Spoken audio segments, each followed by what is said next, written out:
हाथी और चूहा की कहानी। एक राज्य में एक राजा का शासन था। हर सप्ताह पूरी शानो शौकत से नगर में उसका जुलूस निकला करता था, जहां प्रजा उसके दर्शन किया करती थी। एक दिन एक नन्हा चूहा उसी राजमार्ग के किनारे किनारे कहीं जा रहा था, जहां राजा का जुलूस निकलने वाला था।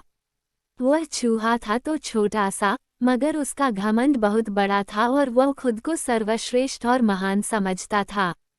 कुछ देर बाद राजमार्ग से राजा का भव्य जुलूस निकला, जिसे देखने लोगों की भीड़ लगने लगी।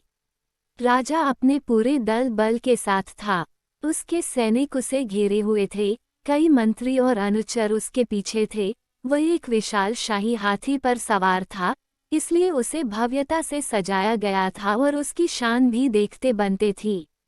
जुलूस में हाथी के साथ एक शाही बिल्ली और एक कुत्ता भी थे। राजा का जुलूस देखने को उमड़ी भीड़ राजा के साथ साथ उसके शाही हाथी की भी प्रशंसा कर रही थी। यह सुनकर घमंडी चूहे को बहुत बुरा लगा। वह हाथी को गौर से देखने लगा, फिर सोचने लगा, इसमें ऐसी क्या खास बात है जो मुझ में नहीं। मैं भी उस जैसा ही हूँ। मेरे पास भी 2 आँखें, 2 कान, 1 नाक और 4 पैर हैं।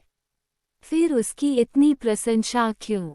उसके विशाल शरीर के कारण, लंबी सूंड के कारण, छोटी छोटी आँखों के कारण या झुर्रीदार चमड़ी के कारण?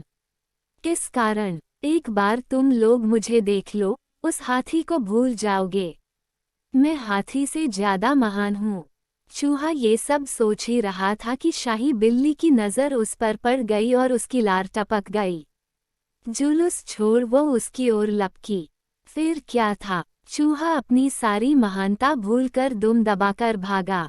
भागते भागते वह हाथी के सामने आ गया। आगे बढ़ते हाथी ने उस पिद्दी से चूहे को देखा तक नहीं और अपना विशाल पैर उठा लिया। चूहा उसके पैर के नीचे कुचलने ही वाला था, मगर किसी तरह उसने खुद को बचाया। वहां से बचा तो खतरनाक कुत्ता सामने था, जो उसे देखकर गुर्राया। चूहा पूरी जान लगाकर वहां से भागा और राजमार्ग के किनारे स्थित एक छेद में घुस गया। उसका सारा घमंड उतर चुका था। उसे समझ आ चुका था कि वह इतना भी श्रेष्ठ और महान नहीं। सीख: किसी से मात्र रूप रंग की समानता हमें महान नहीं बनाती। महान हमारे गुण और कार्य बनाते हैं। अगर आपको कहानी पसंद आई तो वीडियो को लाइक एंड शेयर करें और चैनल को सब्सक्राइब करना ना भूलें।